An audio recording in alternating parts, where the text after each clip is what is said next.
কালবৈশাখীর তাণ্ডবে ফরিদপুরের ৩টি উপজেলায় শতাধিক ঘরবাড়ি, দোকানপাট ও কয়েকশো গাছপালা বিধ্বস্ত হয়েছে।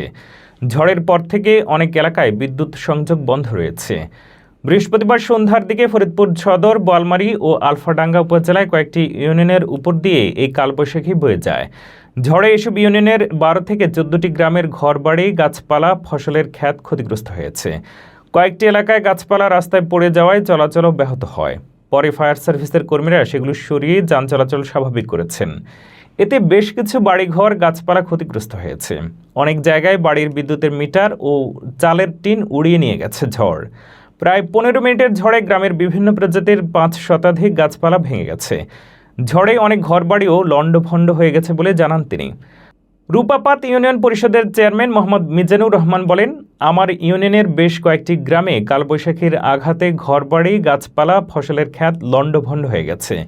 ঝড়ের পর থেকে বিদ্যুৎ সংযোগও বন্ধ রয়েছে। ফরিদপুর পল্লী বিদ্যুৎ সমিতির ডেপুটি জেনারেল ম্যানেজার মোর্শেদুর রহিম বলেন, ঝড়ে অনেক স্থানে বিদ্যুতের লাইনের ক্ষয়ক্ষতি হয়েছে। কানাইপুরে আমাদের মেইন লাইনে ক্ষতি হওয়ার কারণে কিছু জায়গায় বিদ্যুৎ সংযোগ দেওয়া সম্ভব হচ্ছে না।